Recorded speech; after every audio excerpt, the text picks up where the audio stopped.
What's going on, everybody? It's Courtney Reese, and welcome to another episode of America America. It's movie reviews, as always, and so I want to talk about a movie that I saw about a month ago, Thoroughbreds. It's written and directed by a gentleman named Corey Finley, and it stars Olivia Cooke, Anya Taylor-Joy, and the late Anton Yelchin. And the premise of it is quite simple. It was a very intriguing black comedy. I don't know if many of you guys have seen the trailer for this, but I'm going to include a couple of spoilers in this film because this was a trippy film. So, these two characters, Amanda and Lily, played by Olivia Cooke and Anya Taylor-Joy, they were best friends when they were younger, and as they got older, they drifted apart, and it had to do with the death of Amanda's father.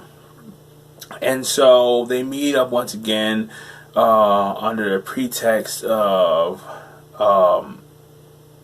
Lily being Amanda's tutor, but in actuality, Lily was set up by Amanda's mother to try to, make them friends again, so to speak. I guess that's what that premise was. But one of the things that they touch on is the simple fact that Olivia Cooke's Amanda doesn't show any emotion. It's like she doesn't, I'm not going to say she doesn't care, but she's like emotionless because of some type of mental disorder. And Lily, she is the one that cares the most. And so basically how this movie kind of takes a turn is when they are introduced, when the audience is introduced to Lily's stepfather, played by Paul Sparks. If you don't know who he is, you gotta check his repertoire. He was on Boardwalk Empire. The guy's phenomenal.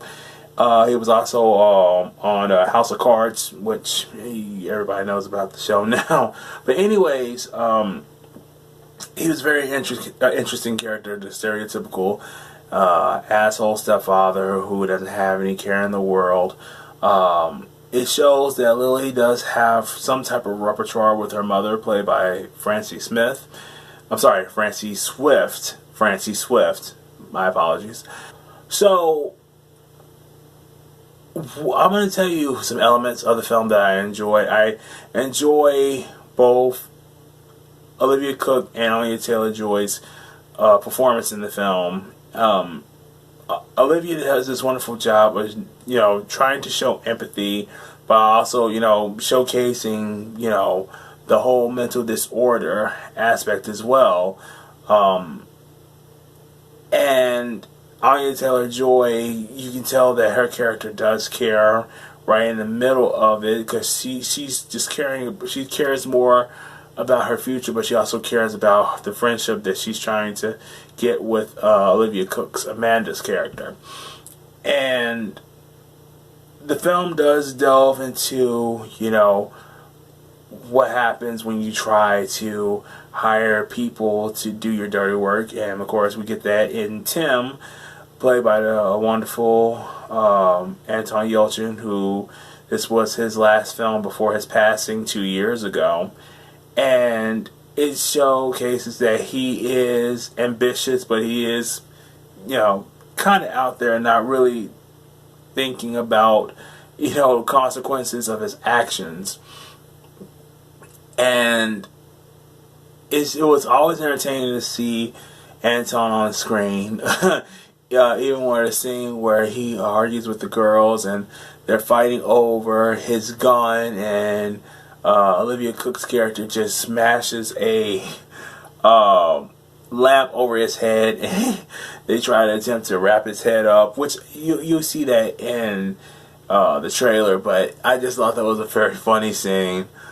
I guess the message that they were trying to convey in the film is that they had these two teenagers that were trying to find their happiness, and in the end, Amanda's character goes to a mental hospital, basically framed for spoiler alert, Lily's stepfather's murder. Lily murders her stepfather, and she plants blood all over Amanda's body because she slips, I think it's Rifinol, I think that's how you pronounce it, into Amanda's drink. And Amanda knew about it, and she just drank the whole thing anyways, because she wanted her to have that type of freedom. Now, the thing that made me kind of laugh about that whole sequence is, I mean, I would think that the cops would test Amanda for any drugs in her system, and if Refinol was in her system, wouldn't they eliminate her as a suspect? That was just, to me, that's what I felt.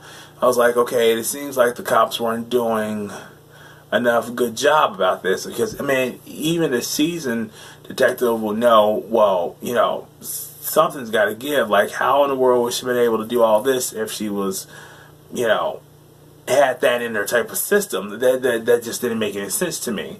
So, I mean, there were some unanswered questions about it, but all in all, the movie was still pretty damn decent. It was still a pretty good film.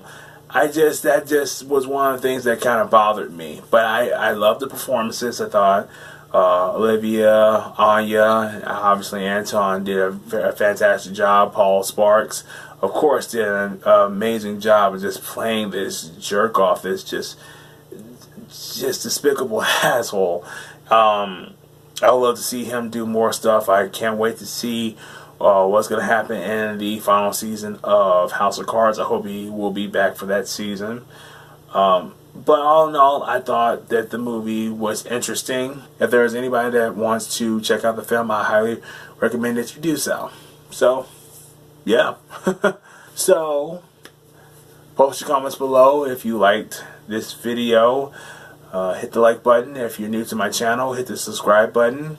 I hope you enjoyed this review. I know it's kind of laid back, but it's like early in the morning, and I'm just, yeah, wanted to just give my little opinion about what I thought about the film. Alright, so in closing, this is Courtney Reese reminding everyone to love one another, and no matter what life may bring you, never forget, be wise, be inspired, be intelligent, but most importantly, be you, and I will see you in the next video. Peace.